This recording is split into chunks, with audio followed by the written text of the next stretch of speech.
భారత్ మీడియాకి స్వాగతం. మేడ్చల్ జిల్లా మేడిపల్లి పరిధిలోని ప్రతాప్ సింగారావు డబుల్ బెడ్రూమ్ ఇళ్ల వద్ద హృదయ విదారక ఘటన చోటు చేసుకుంది. సరైన సమయంలో వైద్య సహాయం అందకపోవడంతో 5 సంవత్సరాల పసిబిడ్డ ప్రాణాలు కోల్పోయాడు. ఈ దుర్ఘటన స్థానిక ప్రజలు తీవ్ర ఆవేదన, ఆగ్రహాన్ని రగిలించింది.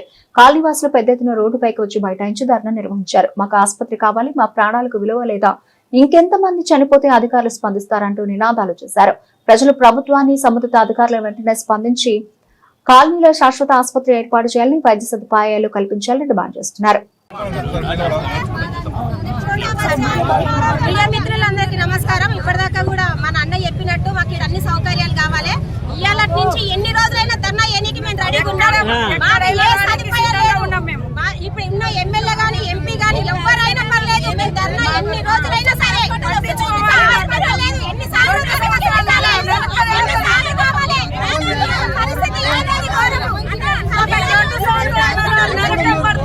జనాలందరం మేము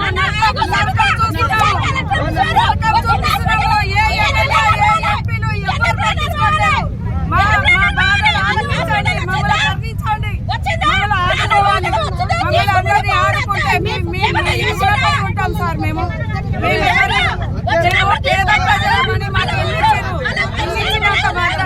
ఏ సౌకర్యాలు లేవు సార్.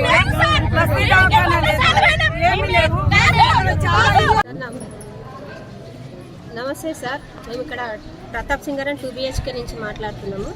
మొన్న నా పేరు సబిత, నేను 2 BHK నుంచి ఇక్కడ మాకు 2.5 సంవత్సరాల సంది ఇల్లు ఇచ్చారు సార్. తాళం చేతులు ఇచ్చిన సంది మేము ఇక్కడనే ఉంటున్నాము.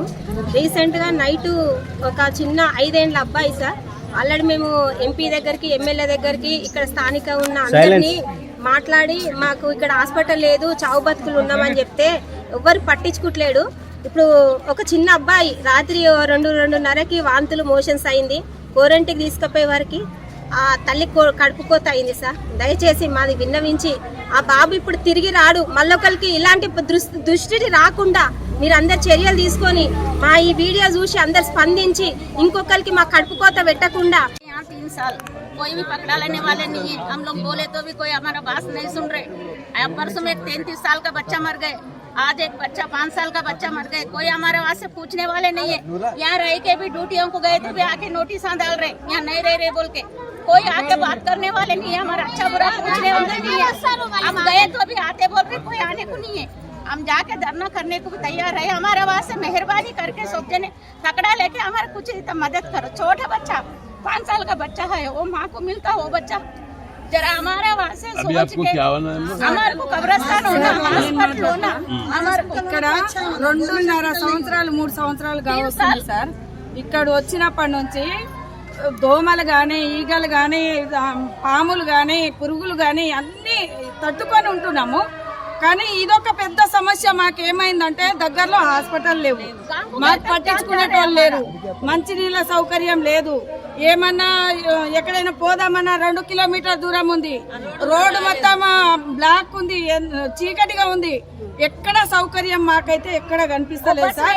మమ్మల్ని బతకమంటారా, సావమంటారా? మేము ఏం చేయాలి? వాళ్ళు నిరుపేదోళ్ళు, 5 అన్నదమ్ములు, వాళ్ళకు తినడానికి తిండి లేదు, కట్టుకోనికి బట్ట లేదు.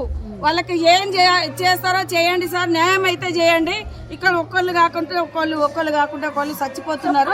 ఆ జనాలకు ఏమైనా సమాధానం ఇస్తే మీకు చేతులు ఎత్తి దండం పెడుతున్నా సార్. మీరు సహాయం చేయాలి, మా గురించి పట్టించుకోవాలి. మాకు హాస్పిటల్ ఇమ్మీడియట్లీ కావాల్సిందే. హాస్పిటల్ కావాలి, అంగన్వాడీ స్కూల్ కావాలి, అవన్నీ ఏమో కానీ ఫస్ట్ అయితే హాస్పిటల్ కావాలి సార్. అన్ని కావాలి. మాకు టాక్సీ కట్టాలన్నారు. ఒక్కొక్క ఇంటి చొప్పున 2030 రూపాయలు టాక్సీ కట్టినాం సార్. 69 బ్లాకులు ఎన్ని పైసలు అవుతాయి? అవి వేసుకొని లోపల వేసుకుంటే అయిపోతుందా గవర్నమెంట్?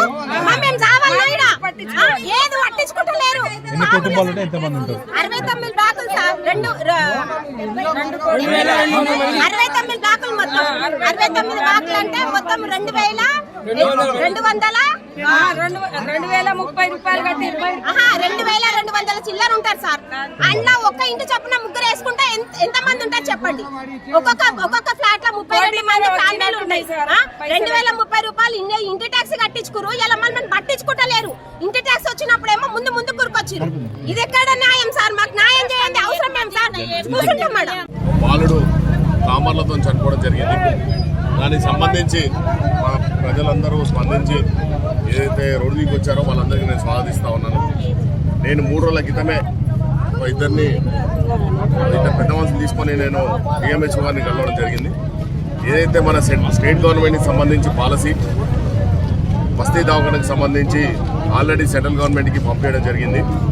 దాన్ని వీలైన నేను ఎంపీ గారికి, ఎందుకైతే మన లోకల్ ఎంపీగా బీజేపీ నుంచి ఉన్నట్టు ప్రాతినిధ్యం సెంట్రల్ నుంచి ప్రాతినిధ్యం వహిస్తున్న ఎంపీ గారికి నేను అప్పీల్ చేస్తా ఉన్నా. దయచేసి అయ్యా మీరు ఇక్కడి నుంచి ఎంపీగా గెలిచారు, దయచేసి మా డబుల్ బెడ్రూమ్ ప్రజలే కాదు సంబంధించి ఇదే అనేక మన మేడ్చల్కి సంబంధించి మేడ్చల్ జిల్లాకు సంబంధించిన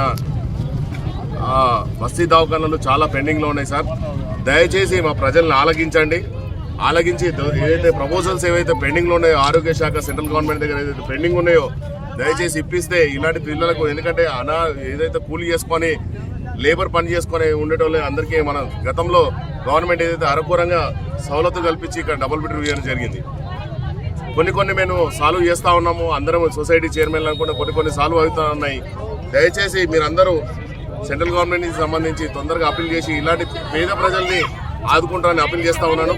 ఎందుకంటే ఇలాంటి పేద ప్రజలు రోజు పాము కాటుకు కానీ అనేక ఇబ్బంది పడుతూ ఉన్నారు. మీకు అప్పీల్ చేస్తా ఉన్నా, మీకు దండం పెడుతున్నా, మీ కాలు మొక్కమంటే మొక్కుతాను. మేము రమ్మంటే రేపు వస్తాము. అవసరమైతే రేపు సొసైటీ చైర్మన్లను తీసుకొని కలెక్టర్ దగ్గరికి పోవడానికి నేను సిద్ధంగా ఉన్నాను. కలెక్టర్ గారితో కూడా మేము రేపు మాట్లాడదాం. సొసైటీ చైర్మన్లు ఎవరైతే ఉన్నారో అందరం వెళ్ళి రేపు కలెక్టర్ గారితో మాట్లాడదాం. దయచేసి ఇలాంటి కాకుండా ఇంతమంది 2000 మంది ఇక్కడ జనాభా నివసిస్తూ ఉన్నారు కాబట్టి ఈ బస్సు దవాఖానకి తొందరగా అప్రూవల్ ఇస్తారని ఈటల రాజేంద్ర నీ కాల్ముఖి చెప్తా ఉన్నాయ్యా. ఎందుకంటే మీరు ఇక్కడ సెంట్రల్ నుంచి మన నుంచి బీజేపీ ఎంపీగా గెలిచినారు కాబట్టి మీ కాల్ముఖి చెప్తున్నా. మా ప్రజలకు నీ కాల్ముక్తులు అనుకోండి, భూమి కాల్ముక్తు మీ కాల్ముఖిని అనుకోండి.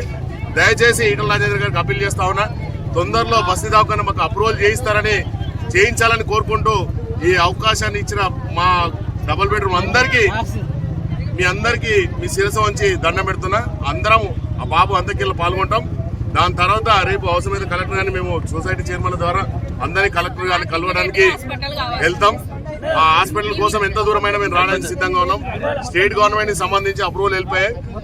సెంట్రల్ గవర్నమెంట్ కి సంబంధించి బస్తీ దవాఖానకి సంబంధించి ఆల్రెడీ ఆ పెద్ద మనిషి ఇంకో పెద్ద కొంతమంది వెళ్ళాం. ఆ సంబంధించి వీలైతే తొందరగా అప్రూవల్ ఇప్పించి మాకు బస్సు దవాఖాన ఏర్పాటు చేయాల్సిందిగా విజ్ఞప్తి చేస్తూ అవకాశం ఇచ్చిన పెద్దలందరూ దండం చేస్తాం.